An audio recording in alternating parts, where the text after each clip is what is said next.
update ng bayan, maasahan anumang panahon.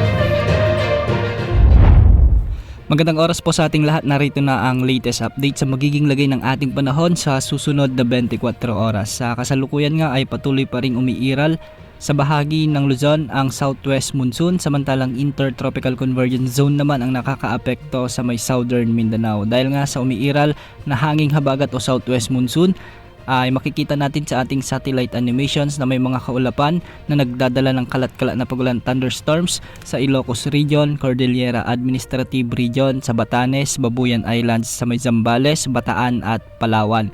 Ang mga lugar na ito ay ilang araw nang nakakaranas ng ganitong panahon, kaya posible ang banta ng mga biglaang pagbaha o pagguho ng lupa, lalo na kung may mga katamtaman at minsan ay malalakas na pag-ulan.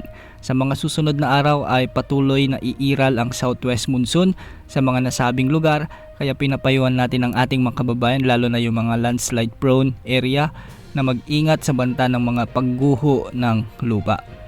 Samantala, intertropical convergence zone naman ang nagdadala ng maulang panahon o maulap hanggang sa maulang panahon sa bahagi ng Zamboanga Peninsula, Soc-Sargen, Bay ARMM, sa may Davao Occidental, Davao del Sur at Davao Oriental.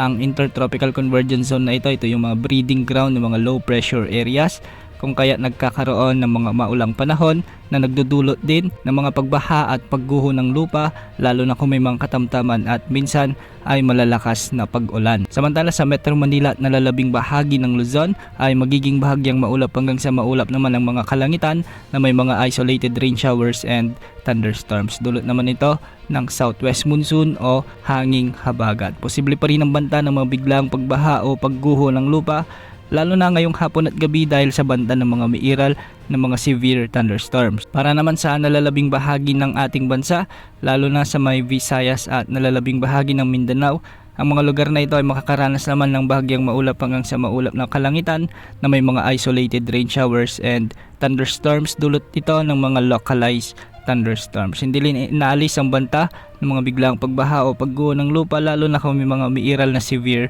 thunderstorms. Samantala, wala namang nakataas na gale warning sa anumang baybaying sakop ng ating bansa, at ang mga pag-alon sa may northern at western sections ng Luzon ay posibleng umabot hanggang 2.1 meters. Ang mga pag-alon naman sa nalalabing bahagi ng bansa ay posible ang mga pag-alon hanggang 2.1 meters. Samantala, isang cloud cluster ang namonitor sa silangang bahagi ng bansa, lalo na sa silangang bahagi ng Mindanao, at ayon sa mga ginagamit nating wind models ay posibleng kumilis ito ng hilagang kanluran sa mga susunod na araw. Ayon sa GFS model, posible itong lumakas bilang bagyo at dadaan sa hilaga o silangan ng Visayas at Mindanao. Ngunit hindi naman ito nakikitang tatawa sa kalupaan. Palalakasin nito ang hanging habagat sa mga susunod na araw, kaya paghandaan ang dudulot nitong mga pag-ulan. Ang isa namang senaryo mula sa ECMWF model ay magiging LPA lamang ito,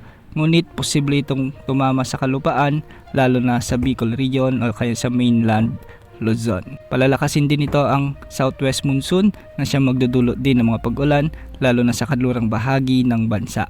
Marami pa ang posibleng magbago sa mga outlook na ito, kaya laging umantabay sa ating channel. Yan ang update sa lagay ng panahon. Ito po ang weather update ng bayan, maasahan anumang panahon.